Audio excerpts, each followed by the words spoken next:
నందమూరి నరసింహం బాలయ్య గారి సినీ ప్రస్థానంలో ఆయన అందుకున్నటువంటి విజయవంతమైనటువంటి చిత్రాల్లో ఆదిత్య 369 ఈ చిత్రానికి ప్రత్యేకమైనటువంటి స్థానం ఉంటుంది.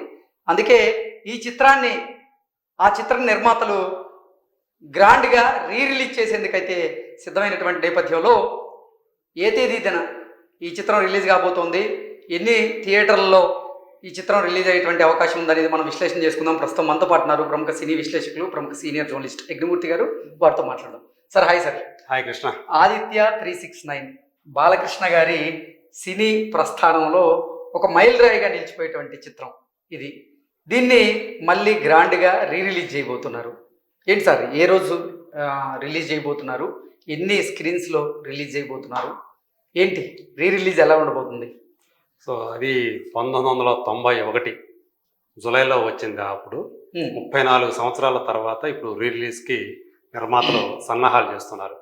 ఎవరైతే ఈ సినిమాను ప్రొడ్యూస్ చేశారో శ్రీదేవి మూవీస్ బ్యానర్ మీద శివలంక కృష్ణప్రసాద్ గారు.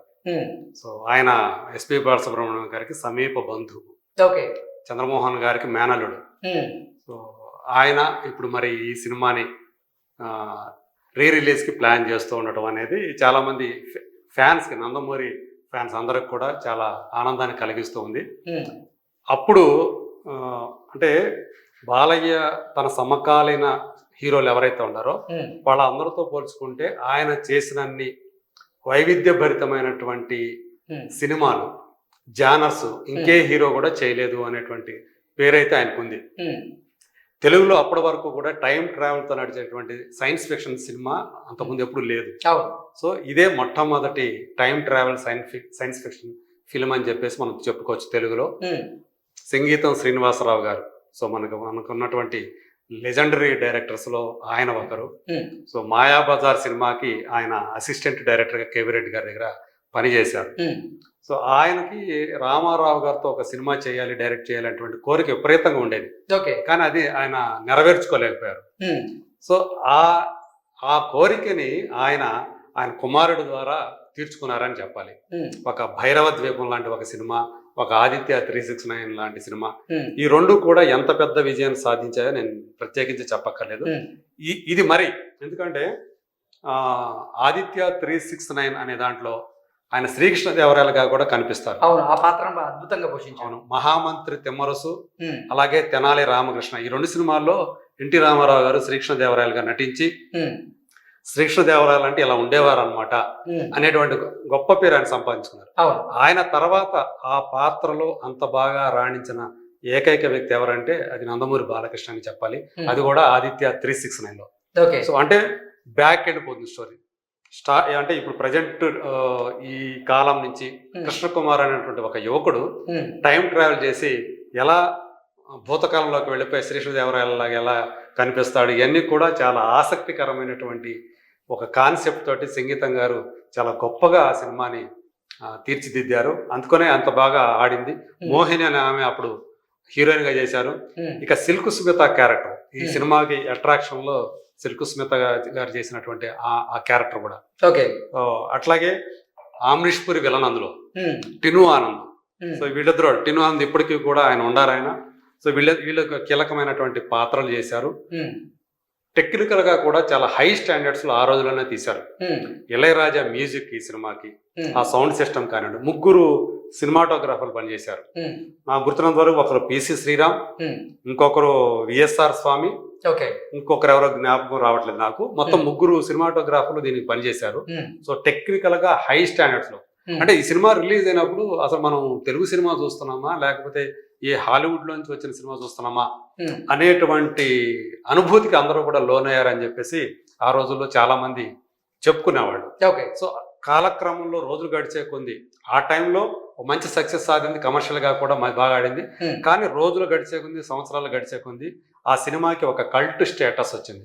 ఒక క్లాసిక్ ఫిల్మ్ గా ఇండియన్ సినిమా చరిత్రలో అలాగే తెలుగు సినిమా చరిత్రలో ఆదిత్య 369 అనేది ఒక గొప్ప మూవీగా చరిత్రలో నిలిచిపోయింది. మరి ఇప్పుడు అలాంటి మూవీని శివలంక కృష్ణప్రసాద్ గారు ఇప్పుడు మళ్ళీ రిలీజ్ చేయడం, అది కూడా 4K రెజల్యూషన్ ప్రింట్ మీన్స్ దాంట్లో డిజిటల్ చేసి పైగా 5.1 అంటే ఆ సౌండ్ సిస్టమ్ ని కూడా ఇంప్రూవైజ్ చేసి, సో ఒక లేటెస్ట్ టెక్నాలజీని సౌండ్ సిస్టమ్ తోటి సో ఏప్రిల్ 11వ తేదీ మనం చూస్తే ఏప్రిల్ 11న ఇది గ్రాండ్ గా రిలీజ్ చేస్తున్నారు. అంటే ఎన్ని థియేటర్లు ఏంటి అనేది ఇంకా వాళ్ళు వెల్లడి చేయలేదు. ఓకే. సో ఆ టైంకి వచ్చేటువంటి ఎంక్వైరీస్ ని బట్టి ఎగ్జిబిటర్లు ఎంతమంది ముందుకు వస్తారు ఏంటి అనే దాన్ని బట్టి కూడా ఆ నంబర్ అనేది మనకి ఆ దగ్గరకు వచ్చేటప్పుడు బహుశా 3-4 రోజుల ముందైతే మనకి ఇంకా బాగా తెలిసే అవకాశం. దీనికి సంబంధించి ఇంకొక ఇంట్రెస్టింగ్ ఆస్పెక్ట్ ఏంటంటే ఎస్పి బాలసుబ్రహ్మణ్యం గారు ఈ సినిమాని అప్పుడే సమర్పించారు, ఆయన ప్రజెంట్ చేశారు. సో అందు గురించి ఆయన గారు ఇప్పటికీ కూడా మళ్ళీ దాన్ని అలాగే ఉంచి రిలీజ్ చేస్తూ ఉన్నారు. సో ఒక రకంగా చెప్పాలంటే ఆయనకు అంకితం ఇస్తూ ఉన్నారు, ఎస్పి బాలసుబ్రహ్మణ్యం ప్రజెంట్స్ అని చెప్పి. సో అట్లా ఇక్కడ మనం చూస్తే ఎస్వి బాలసుబ్రహ్మణ్యం గారి పేరు కూడా ప్రముఖంగా ఉంది. జంధ్యాల గారి మాటలు ఈ సినిమాకి, అది ఇంకొకటి ఏదో మర్చిపోయాను అనుకుంటాను. జంధ్యాల గారి మాటలు, విఎస్ఆర్ స్వామి గారు, కబీర్ లాల్, 3వ వ్యక్తి కబీర్ లాల్. ఓకే. సో అది కానీ మరి ఇక్కడ యాక్చువల్గా పిసి శ్రీరామ్ గారి పేరు మరి ఇక్కడ ఎందుకో మెన్షన్ చేయలేదు, కానీ పిసి శ్రీరామ్ గారు కూడా పనిచేశారు. The first science fiction in Indian history. కేవలం తెలుగులోనే కాదు, ఇండియన్ సినిమా హిస్టరీలోనే మొట్టమొదటి సైన్స్ ఫిక్షన్. సో అలా అది కూడా టైం ట్రావెలింగ్. సో అనేది అది మనకి చాలా వెరీ ఫస్ట్ ఫిలిం అని చెప్పాలి. ఒక కొత్త అనుభూతిని ఇచ్చినటువంటి ఈ సినిమా. సో చాలా అందంగా సినిమాలో కూడా మీకు బాలయ్య చాలా అందంగా కనిపిస్తారు. సో ఇక్కడ ఇవి కూడా అంటే మనకు అక్కడ అంతరిక్షంలోకి వెళ్ళటాలు ఇవన్నీ కూడా ఉంటాయి. నిజంగానే చూసుకుంటే మనం కూడా ఆ లోకంలోకి వెళ్ళిపోయి మనమే ఈవెన్ శ్రీకృష్ణదేవరాయ కాలంలో కూడా మనం తీసుకెళ్ళిపోతాడు డైరెక్టర్. అంత బాగా ఆ సన్నివేశాన్ని కల్పించారు. అంటే మేము చిన్నగా ఉన్నప్పుడు ఈ సినిమా చూసాము. అప్పట్లో ఏంటంటే ఈ సైన్స్ ఫిక్షన్ కి సంబంధించిన ఈ చిత్రంలో ఒక టైం మిషన్ ఉంటుంది. ఆ టైం మిషన్ విఫలమైనప్పుడు చర్మానికి దద్దులు రావడం ఇలాంటివి ఉంటాయి. అయ్యో మళ్ళీ అంటే ఈ టైం మిషన్ ఎప్పుడు బాగుపడుతుంది, మళ్ళీ ఎప్పుడు కరెక్ట్ టైంకి వెళ్తారు, కుతూహలం అయితే ఉండేది. ఖచ్చితంగా ఉంటుంది. సో అంటే ఈ మధ్య కాలంలో చాలా వచ్చినాయి, టైం ట్రావెలింగ్ మీద చాలా వచ్చినాయి. కానీ 34 సంవత్సరాల క్రితమే ఇండియన్ సినిమాలో, అది కూడా ఒక తెలుగు నుంచి ఇలాంటి సినిమా రావటం అనేది నిజంగానే ఒక గొప్ప ప్రయోగం. అప్పుడు గొప్ప ప్రయోగం చేశారు, ప్రయత్నం చేశారు, కానీ సక్సెస్ అయ్యారు. సో విఫలం అయితే అది వేరే విషయం. అది విఫలం అయినా కూడా మనం గొప్పగానే చెప్పుకునేవాళ్ళం. కానీ కమర్షియల్ గా కూడా మంచి విజయం సాధించడం, నటునిగా బాలకృష్ణకి చాలా మంచి పేరు రావటం, అలాగే ఆ సినిమాకి పనిచేసిన వాళ్ళందరికీ కూడా ఒక మధురానుభూతిని ఈ సినిమా అందించిందని చెప్పేసి అప్పుడు అందరూ కూడా ఇప్పటికీ కూడా ఆ సినిమా గురించి చెప్పాలంటే అందరూ కూడా అందులో పనిచేసిన వాళ్ళందరూ కూడా వాళ్ళు చాలా ఎక్సైట్ అయ్యి చెప్తూ ఉంటారు. అంత గొప్ప. సార్ ఈ మధ్య కాలంలో తెలుగు చిత్ర పరిశ్రమలో రీ రిలీజ్ లా ట్రెండ్ అయితే నడుస్తూ ఉంది. రీ రిలీజ్ అయినటువంటి ప్రతి చిత్రం కూడా నిజంగా ప్రేక్షకుల ఆదరణ అయితే మళ్ళీ సొంతం చేసుకుంటుంది. ఏంటి నిజంగా ఆదిత్య 369 ఈ చిత్రం కూడా రీ రిలీజ్ కాబోతున్నటువంటి నేపథ్యంలో మళ్ళీ బిగ్గెస్ట్ బ్లాక్ బాస్టర్ హిట్ కొట్టడం ఖాయం అంటే ఏం చెప్తారు? ఈ మధ్య కాలంలో మీరు అన్నట్టు నిజంగానే రీ రిలీజ్ సినిమాలు బాగా ఆడుతున్నాయి. అందులో మహేష్ బాబు సినిమాలు బాగా ఆడుతున్నాయి ఈ మధ్య కాలంలో. టాప్ పొజిషన్ లో తనదే ఉంది తెలుగులో టాప్ పొజిషన్ మురారి అనేది. సో అది అప్పుడు ఎంత విజయం సాధించిందేమో కానీ, అంటే ఆయన మహేష్ బాబు సినిమాల్లో మురారి అనేది కమర్షియల్ గా టాప్ ఫిల్మ్ కాదు, కానీ రీ రిలీజ్ లో టాప్ ఫిల్మ్ అయింది అది. సో అట్లా ఇప్పుడు ఆ రీ రిలీజ్లు అనేవి, ఎందుకంటే ఇప్పుడు చాలా పెద్ద స్టార్ల సినిమాలు ఏవి కూడా వెంటనే రావట్లేదు. థియేటర్లో కూడా ఎదురు చూస్తున్నాయి, ఆకలిగా ఎదురు చూస్తున్నాయి ఎప్పుడు మంచి సినిమాలు వస్తాయని చెప్పేసి. ఈ రీ రిలీజ్లు రావటం వల్ల వాటికి కొంత థియేటర్లో కూడా ఆక్యుపెన్సీకి అవకాశం ఉంటుంది, వాటికి కూడా కొంత ఫీడింగ్ దొరుకుతా ఉంది. సో లేకపోతే థియేటర్లు మూత వేసుకోవాల్సినటువంటి పరిస్థితి ఈ స్టార్ సినిమాలు లేనప్పుడు. ఎందుకంటే ఇవాళ థియేటర్కి రప్పించగలుగుతున్న ఏదో ఒక అంటే స్టార్ హీరోలే సినిమాని థియేటర్లకి జనాలు రప్పించగలుగుతూ ఉన్నారు.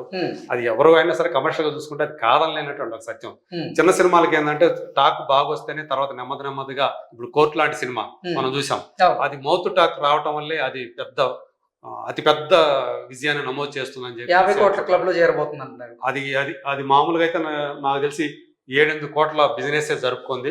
కానీ 2 రోజుల్లోనే బ్రేక్ ఇవ్వని, 3 రోజుకే 5 కోట్లు, 4 రోజులు 10 కోట్లు, 7-8 కోట్లు లాభం సంపాదించిందంటే చిన్న విషయం. అంటే పెట్టిన రూపాయికి ఆల్రెడీ ఆ రూపాయితో పాటు ఇంకో రూపాయి ఆల్రెడీ వచ్చేసింది విత్ ఇన్ 4 days లోనే.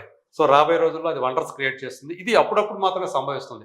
మిగతా రోజుల్లో థియేటర్లకి ఫీడింగ్ ఇవ్వాలంటే ఇలాంటి సినిమాలు అప్పటి క్లాసిక్స్ సో ఇప్పుడు వచ్చి జనాలు మళ్ళీ అలరించడం. అంటే ఇప్పటికే ఎన్నోసార్లు ఈ సినిమాని చిన్న తెర మీద లేదా ఓటీటీ యాప్ లో చూసినప్పటికీ కూడా ఉమ్. ఆ వెండి తెర మీద పెద్ద తెర మీద చూసినటువంటి అంటే అనుభూతి సరికొత్త వేరే. రంగులు అద్దుతూ ఉన్నారు కదా. అవును అవును సౌండ్ సిస్టమ్ మార్చారు, ఉమ్, అలాగే 4K రిజల్యూషన్. ఉమ్, అంటే అప్పుడు చూసిన దానికి మించి ఉమ్, మరింత టెక్నికల్ గా మరింత ఉన్నత ప్రమాణాలతో ఇప్పుడు మన ముందుకి ఈ సినిమా రాబోతుంది. ఉమ్, ఖచ్చితంగా మనం కూడా టైం ట్రావెల్ చేసి ఉమ్. చాలా మంది ఇప్పుడు అది చూడటానికి రెడీగా ఉన్నారు. ఖచ్చితంగా అప్పుడు ఎట్లయితే ఆదరణ పొందిందో ఇప్పుడు కూడా అలాంటి ఆదరణ ఇంకా ఇంకా ఎక్కువ ఆదరణ పొందే అవకాశాలు మెల్లిగా ఉన్నాయంటే మాత్రం 100% చెప్పుకోవచ్చు. Okay sir, thank you so much.